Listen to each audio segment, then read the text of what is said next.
मैं इरशाद अहमद, डिपार्टमेंट में zoology, government college Kota. Ecology के अंदर एक टॉपिक है fresh water ecosystem. Fresh water ecosystem में दो तरह के बॉडीज़ आते हैं। एक तो flowing water bodies. Flowing water bodies के अंदर आता है रिवर्स जो फ्लोइंग होते हैं, और इसको एक दूसरा नाम दिया गया है लोटिक। इसके अंदर फ्रेश वाटर बॉडीज़ के अंदर जो दूसरा पोर्शन आता है वो है स्टेगनेंट, स्थिर, और इसके अंदर लेक्स एंड पॉन्ड्स आते हैं। लेक्स एंड पॉन्ड्स के स्टडी इसका दूसरा नाम दिया गया है लेंटिक वाटर बॉडीज़, और इन लेंटिक वाटर बॉडीज़ को स्टडी को लिम्नोलॉजी कहते हैं। लिम्नोलॉजिकल स्टडीज़ खास तौर से बहुत इम्पोर्टेंट इसलिए होती है कि इसके अंदर लिम्नोलॉजिकल स्टडी के अंदर लेक्स के हर पैरामीटर्स के बारे में स्टडी किया जाता है। उस लेक्स की क्या कंडीशन है, फिजिकल, बायोलॉजिकल और केमिकल। इसलिए इसको स्टडी करने के लिए जो चीज़ें ली गई है वो है एक तो फिजिकल कंडीशन। फिजिकल कंडीशन के अंदर आता है टेम्परेचर, इसके अंदर आता है लाइट प्लस विंड, हवा की वेलोसिटी। अभी मैं बताऊंगा कि ये सब चीज़ें किस तरीके से इस फ्रेश वाटर इकोसिस्टम के ऊपर अपना असर डालती है। दूसरा है केमिकल पैरामीटर। केमिकल पैरामीटर के अंदर उसको केमिकल एनालिसिस किया जाता है, और केमिकल एनालिसिस के अंदर जो ख़ास तौर से की जाती है वो है dissolve oxygen, carbon dioxide, nitrate, nitride, fluoride और फॉस्फेट प्लस क्लोरीन। इन सभी केमिकल्स का इस फ्रेश वाटर इकोसिस्टम में अपनी अपनी अलग ही अहमियत है, इम्पोर्टेंस है। नेक्स्ट है बायोलॉजिकल पैरामीटर। बायोलॉजिकल पैरामीटर को जैसे सारे इकोसिस्टम के अंदर स्टडी करते हैं उसको दो पार्ट में बांटते हैं। एक तो पहला होता है प्रोड्यूसर। प्रोड्यूसर के अंदर नाम जैसे इंडिकेट कर रहा है कि प्रोड्यूस करने वाले होते हैं। ये सनलाइट से एनर्जी लेते हैं और अपना भोजन खुद बनाते हैं। जैसे प्लांट्स होते हैं उसी कैटेगरी की होते हैं, इनको फाइटोप्लैंक्टन कहते हैं। फाइटोप्लैंक्टन एक्वेटिक बॉडीज़ के प्राइमरी प्रोड्यूसर होते हैं। फाइटोप्लैंक्टन छोटे होते हैं और इसके अंदर जैसे ऑस्ट्रेलिया, नॉस्टॉक और ये सब चीज़ें होते हैं, यूनिसेलुलर एनिमल होते हैं। एल्गी मोस्टली इसके अंदर आते हैं। नेक्स्ट बायोलॉजिकल पैरामीटर के अंदर आता है कंज्यूमर। कंज्यूमर में प्राइमरी कंज्यूमर, सेकेंडरी कंज्यूमर, कभी कभी टर्शरी कंज्यूमर भी होते हैं।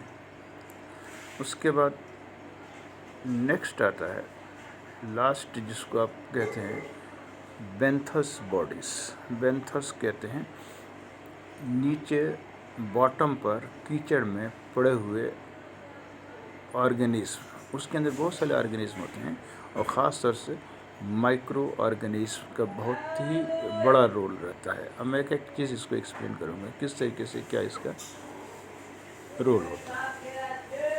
पहले देखते हैं कि फिज़िकल पैरामीटर। फिज़िकल पैरामीटर के अंदर लाइट है, हवा है, टेम्परेचर है, ये इसके अंदर बहुत असर डालते हैं। लाइट कर लेते हैं। लाइट सनलाइट से प्राप्त होती है, और लेक्स के अंदर जहाँ तक लाइट पेनिट्रेट करती है पानी के अंदर, पेनिट्रेट मतलब जहाँ तक दिखाई देती है, लाइट जा सकती है, उस रीजन को कहते हैं फोटिक रीजन। फोटिक मतलब लाइट से बना है। इसके नापने का एक तरीका होता है। एक डिस्क होती है, गोलाकार डिस्क होती है, उसके अंदर ब्लैक एंड वाइट वो बने रहते हैं, पैचेस बने रहते हैं, और उस पैचेस को ऊपर से पानी के सतह से डाला जाता है। जहाँ तक वो डिस्क दिखाई देती है वो जोन फोटिक जोन होता है, और जहाँ से डिसअपियर हो जाती है उसको नीचे से ए फोटिक जोन कहते हैं। ए मतलब नहीं, फोटिक मतलब वहाँ लाइट नहीं पहुंचती है। तो जहाँ तक लास्ट लिमिट होती है, जहाँ तक डिस्क दिखाई देती है, उसको मेज़र कर देते हैं कि कितने वो सेंटीमीटर का होता है, कितने फीट का होता है। जनरली ये 4-5 फीट का होता है और ये डिपेंड करता है कि लेक्स या पॉन्ड्स की टर्बिटी कंडीशन क्या है। टर्बिटी मतलब उसके अंदर घुलने वाले पार्टिकल्स। अक्सर सर्दियों के टाइम में लेक्स की ये फोटिक जोन का एरिया बढ़ जाता है सर्दियों में। कारण क्या है कि बारिश के बाद जब सर्दी आती है तो जितने पार्टिकल होते हैं वो नीचे सब सेडिमेंट हो जाते हैं और बहुत नीचे तक आपको पानी के दिखाई देगा कि यहाँ तक ये जो है लाइट का पेनिट्रेशन होता है। बारिश में कम हो जाती है, गर्मियों में भी आंधी तूफान चलती है और उसकी वजह से बाहर से डस्ट आ जाता है, फोटिक रीजन कुछ कम हो जाती है। मैक्सिमम फोटिक रीजन ये विंटर में पाई जाती है और अंदर तक लाइट पेनिट्रेट करती है और अंदर तक आप एल्गी जो पाई जाती है वो एल्गी फोटोसिंथेसिस करती है। ये एक बहुत इम्पॉर्टेंट फैक्टर होता है। अगर ये जैसे बच्चों को ये समझाया जाए कि अगर किसी तालाब को पूरी तरीके से ढक दिया जाए काले इससे तो वो लाइट पेनिट्रेशन नहीं होगा। लाइट पेनिट्रेशन नहीं होगा तो उसके अंदर फोटिक रीजन नहीं होगा। फोटिक रीजन नहीं होने से उसके अंदर कोई प्रोड्यूसर, प्राइमरी प्रोड्यूसर नहीं होंगे। प्राइमरी प्रोड्यूसर जब नहीं होंगे तो ऑटोमेटिकली वो चीज़ें ख़त्म हो जाएगी धीरे धीरे। सेकेंडरी प्रोड्यूसर, टर्शियरी प्रोड्यूसर भी ख़त्म हो जाएंगे। ये अपने आप में एक इम्पॉर्टेंट फैक्टर है और इसका हम अभी और एक्सप्लेन करेंगे कि किस तरीके से लाइट अफेक्ट करती है। ये हम बायोलॉजिकल पैरामीटर में देखेंगे। दूसरी है टेम्परेचर। टेम्परेचर में ऊपर का जो एरिया होता है कुछ गर्मी की वजह से, टेम्परेचर की वजह से गर्म हो जाता है, उसको कहते हैं इपिलिमियन। इपिलियम के नीचे जो पोर्शन होता है जो कंपैरेटिवली कोल्ड होता है उसको कहते हैं हाइपोलिमियन, क्योंकि ऊपर टेम्परेचर आते रहते हैं और बीच में एक लेयर होती है उसको कहते हैं थर्मोक्लाइन लेयर। थर्मो मतलब थर्मल लेयर होती है जो कि ऊपर और नीचे के टेम्परेचर को अलग अलग डिवाइड कर देती है। उसके बाद फिजिकल पैरामीटर में हवा भी आती है। हवा होती है कि जब हर हवा चलती है तो हवा के कारण जो थर्मोक्लाइन का लेयर है मिक्सिंग हो जाती है। ऊपर इपिलिमियन और नीचे हाइपोलिमियन। तेज़ हवा के कारण ये जल मिक्स हो जाते हैं और दोनों का टेम्परेचर एक हो जाता है। दोनों मीन्स इपिलिमियन और हाइपोलिमियन का। उसके अंदर थर्मल स्ट्रेटिफिकेशन ख़त्म हो जाता है। वो थर्मल स्ट्रेटिफिकेशन ख़ास तौर से जो सर्दियों में होता है, चाहे उसके पहले होता है कि ऊपर की पानी स्टेगनेंट रहती है, ऊपर का पानी गर्म हो जाता है, नीचे के पानी अपेक्षाकृत ठंडा होती है, तो एक थर्मल का परत बन जाती है, उसको कहते हैं थर्मल स्ट्रेटिफिकेशन। और इपिलिमियन और हाइपोलिमियन दोनों के टेम्परेचर में फ़र्क आ जाता है। लेकिन जब हवाएं चलती है तो दोनों ये इपिलिमियन हाइपोलिमियन मिक्सअप हो जाते हैं। लेकिन एक चीज़ इसमें और है कि अगर लेक बहुत ही गहरा हो तो वहाँ तक मिक्सिंग नहीं हो पाती है और ये थर्मल स्ट्रेटिफिकेशन नीचे के लेयर तक नहीं पहुँच पाता है। इसमें एक और मैं आगे चल के लेक्चर दूंगा कि ये जो टेम्परेचर है बाहर का, जो जहाँ पर पोलर रीजन है, जहाँ पर सर्दी ज़्यादा पड़ती है, वहाँ बर्फ़ का जो एरिया होता है वहाँ का ऊपर के एरिया जम जाता है। जमने से वहाँ पर बिल्कुल बर्फ़ हो जाती है। नीचे उसी लेक के नीचे एनिमल एक्वेटिक बॉडीज़ रहते हैं। वो कैसे रहते हैं, उनकी फिजियोलॉजी क्या होती है, ज़िंदा रहते हैं, मर जाते हैं, इसके बारे में एक अलग से आपको वीडियो लेक्चर दूँगा। इसके अंदर नेक्स्ट पैरामीटर है केमिकल पैरामीटर। केमिकल पैरामीटर के अंदर oxygen, carbon dioxide, nitrate, nitrite, phosphate, chlorine, ये सब मुख्य चीज़ होते हैं। अब आपको थोड़ा एक एक चीज़ खास तौर से बता दूं, ऑक्सीजन और कार्बन डाइऑक्साइड दो ऐसे फैक्टर हैं कि जो सबसे ज़्यादा उस इकोसिस्टम को प्रभावित करते हैं। ऑक्सीजन का मेन सोर्स होता है फाइटोप्लैंक्टन्स होते हैं। फाइटोप्लैंक्टन्स के अंदर जो सरफेस पर लगे रहते हैं प्लांट्स, एक्वेटिक प्लांट्स, बड़े बड़े श्रब्स लगे रहते हैं, वो भी कई बार श्रब्स, सबमर्जिबल प्लांट जो होते हैं वो भी एक्वेटिक प्लांट्स होते हैं और वो भी एक ऑक्सीजन का स्रोत होता है, सोर्स होता है, क्योंकि वो भी फोटोसिंथेसिस करते हैं और फोटोसिंथेसिस से उनके अंदर फोटोसिंथेसिस में ऑक्सीजन निकलता है और ऑक्सीजन पानी में डिज़ोल्व हो जाता है। डिज़ोल्व ऑक्सीजन वही मेन चीज़ होती है जो एक्वेटिक ऑर्गेनिज्म होते हैं, चाहे जूप्लेक्टन हो, primary consumer, secondary consumer, oxygen का मेन सोर्स वही होता है। अगर ये प्राइमरी प्रोड्यूसर न रहे, प्राइमरी प्रोड्यूसर भोजन के साथ साथ उस सिस्टम को ऑक्सीजन भी सप्लाई करते हैं, ये चीज़ एक इम्पॉर्टेंट है। तो ऑक्सीजन अपने आप में एक बहुत बड़ा फैक्टर है। और जिस लेक के अंदर ये एक्वेटिक बॉडीज़ नहीं होती हैं, ख़ासतौर से फाइटोप्लैंक्टन वगैरह, तो उसके अंदर एक चीज़ आपको बता दूं, क्लियर करिए, कोई लेक जिससे आप कहते हैं कि यार उस लेक के अंदर, झील के अंदर वो बदबू मार रही है, सब चीज़ें होती है, तो उसमें क्या होता है कि लोग अक्सर बाहर से कोई चीज़ डाल देते हैं, ऑर्गेनिक चीज़, सड़ी गली चीज़ें डाल देते हैं, और वो सब चीज़ें ज़मीन के लेक तालाब के नीचे वाले बेंथोस जिसको आप कहते हैं, उसके अंदर जमा हो जाती है। वहाँ पर बैक्टीरिया उसका डिकम्पोजिशन करती है। बैक्टीरिया के डिकम्पोजिशन के कारण उस लेक की डिज़ोल्व ऑक्सीजन कम हो जाती है। जब डिज़ोल्व ऑक्सीजन कम हो जाती है तो उसके अंदर पाए जाने वाले सेकेंडरी, टर्शरी कंज्यूमर, मछलियाँ जिसको कहते हैं आप, जूप्लैंक्टन कहते हैं, वो मर जाते हैं, और मरने के बाद फिर वापस वही नीचे बॉटम में जाते हैं। फिर वापस बैक्टीरिया उनको डिकम्पोज करती है। डिकम्पोज करने के बाद फिर अगेन ऑक्सीजन का डिप्लीशन हो जाता है, और जब ऑक्सीजन का डिप्लीशन हो जाता है तो फिर पुनः जो भी रिमेनिंग एनिमल्स होते हैं वो भी मर जाते हैं।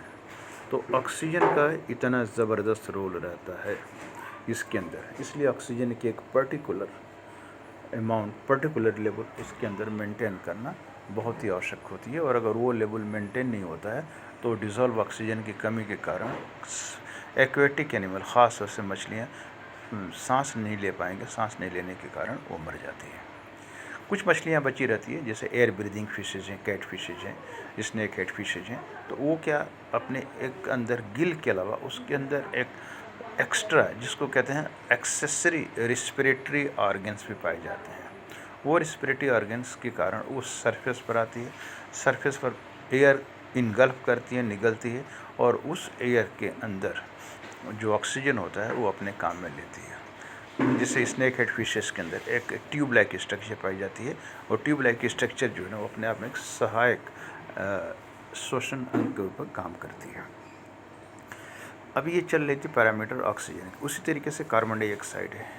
कार्बन डाइऑक्साइड अगर फाइटोप्लैंक्टन की संख्या कम कर दी जाए, एक्वेटिक कम हो जाए, तो रिस्पिरेशन और फोटोसिंथेसिस, ख़ास तौर से फोटोसिंथेसिस की क्रिया नहीं होगी, क्योंकि फोटोसिंथेसिस में ये कार्बन डाइऑक्साइड यूज़ हो जाते हैं, और जब कार्बन डाइऑक्साइड यूज़ हो जाता है तो उस लेक की कार्बन डाइऑक्साइड की लिमिट बनी रहती है, क्योंकि एक्वेटिक बॉडीज़, एक्वेटिक एनिमल जितने भी हो, चाहे प्लांट्स हो, एनिमल्स, ख़ास तौर से एनिमल, वो श्वसन के द्वारा कार्बन डाइऑक्साइड निकालते हैं, और वो कार्बन डाइऑक्साइड अगर पौधों के द्वारा फोटोसिंथेसिस के द्वारा यूटिलाइज नहीं की जाए तो उनका लेवल पानी के अंदर बढ़ जाता है। ये रहा दो गैसेस, ऑक्सीजन और कार्बन डाइऑक्साइड। न्यूट्रिएंट्स होते हैं इसके अलावा, ये जो नाइट्रेट, नाइट्राइट, फास्फेट, इसके अलावा कुछ मैग्नीशियम, कैल्शियम वगैरह भी होते हैं, ये सब न्यूट्रिएंट्स होते हैं जो कि बहुत ज़रूरत पड़ती है इनके लिए भी, ऑप्टिमम ज़रूरत पड़ती है। नाइट्रेट, नाइट्राइट और फास्फेट ये ऐसे न्यूट्रिएंट्स हैं जो कि मोस्टली जो ऑर्गेनिक मैटर बेंथोस में पड़े हुए हैं, कार्बनिक होते हैं, उनको माइक्रो ऑर्गेनिज्म उनको डिकम्पोज करके रिलीज़ कर देती है, और वही पौधे चाहे फाइटोप्लैंक्टन उसका यूज़ करते हैं। अगर इनकी कमी हो जाए तो ऑटोमेटिकली की बात है कि वो उसके अंदर दूसरे फाइटोप्लैंक्टन्स का ग्रोथ नहीं हो पाएगा। इसमें एक और सबसे इम्पॉर्टेंट चीज़ है कि लोग जो है ना, जाने अनजाने में उस लेक्स के अंदर बहुत सारी चीज़ें डाल देते हैं, खाद डाल देते हैं, रोटी डालते हैं, तो ये सब डाल देते हैं।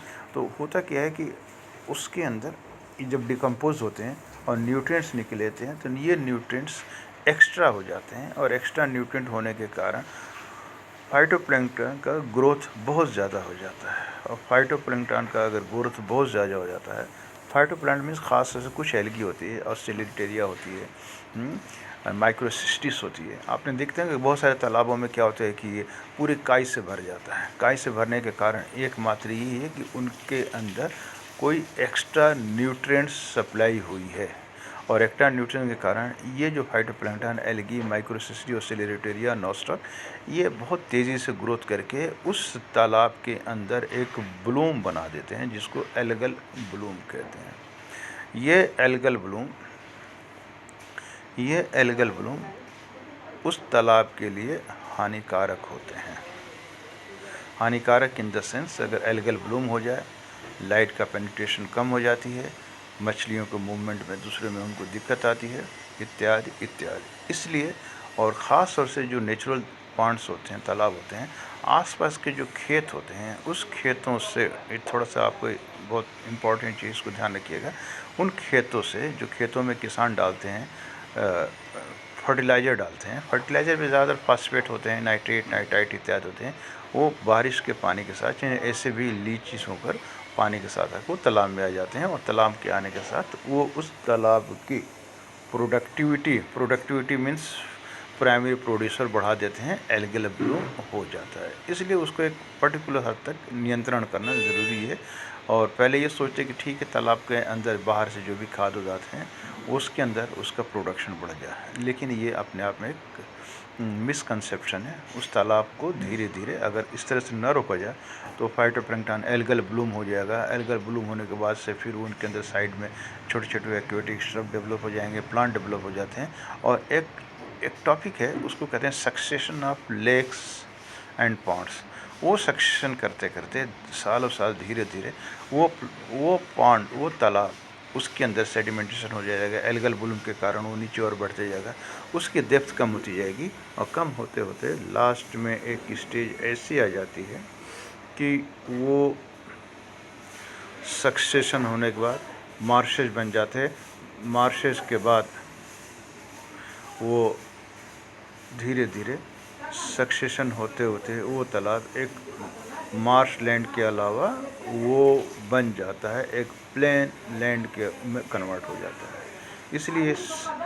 इसलिए सक्सेशन एक इम्पॉर्टेंट चीज़ होती है जो कि जिसकी वजह से लेक्स एंड पॉन्ड्स का वजूद ख़त्म हो जाता है अगर उसको ढंग से मॉनिटरिंग नहीं करें। तो ये मैं आपको बता रहा था कि इसके अंदर केमिकल्स और बायोलॉजिकल पैरामीटर सब आपस में रिलेटेड होते हैं। नीचे वाला जो पोर्शन होता है उसको कहते हैं हम बेंथोस कहते हैं, बेंथिक रीजन के कीचड़ वचड़ जिसमें कहते हैं। तो वो इसमें अपने आप इतना इंपॉर्टेंट होता है। उसके अंदर कुछ एयर ब्रीदिंग फिशेज भी पाई जाती है। एयर ब्रीदिंग मतलब कुछ ऐसी फिशेज जो आपको बताया था कि उसके अंदर गिल के अलावा कुछ एक्स्ट्रा रिस्पिरेटरी ऑर्गन्स भी पाए जाते हैं, जो कि ऑक्सीजन की कमी हो जाती है तो वो ऊपर जाकर हवा को इनगल्फ करते हैं और अपना श्वसन क्रिया करते हैं। इसके अलावा इसके अंदर बैक्टीरिया, फंगस इत्यादि पाई जाती है, वो ऑर्गेनिक मैटर को डिकम्पोज करती है। ये स्कैवेंजर का काम करती है, याद रखिए स्कैवेंजर। अगर ये नर है तो पूरा का पूरा ऊपर से जो भी डेड ऑर्गेनिज्म, चाहे फाइटोप्लैंक्टन हो, जूप्लैंक्टन हो, मछलियाँ हो, नीचे आएगी। अगर वो बैठती जाएंगी, डिकम्पोजिशन नहीं होगा तो सारे के सारे न्यूट्रिएंट्स उसके अंदर ब्लॉक हो जाएंगे। उन न्यूट्रिएंट्स को अनब्लॉक करने के लिए ये माइक्रो ऑर्गेनिज्म्स उनको पेट्रीफाई करते हैं, डिटेरियोरेट करते हैं, उनको सड़ाते हैं, डिकम्पोज करते हैं और सारे के सारे उनके अंदर न्यूट्रिएंट्स जो है ना वो रिलीज़ हो जाते हैं, ऑर्गेनिक फॉर्म से इनऑर्गेनिक फॉर्म में आ जाते हैं और वो उसको वापस एक न्यूट्रिशन साइकिल में कन्वर्ट हो जाता है। एल्गी पुनः उसको अपने आप में ग्रोथ करने के लिए इस्तेमाल करती है। Thank you. नेक्स्ट टॉपिक में देंगे।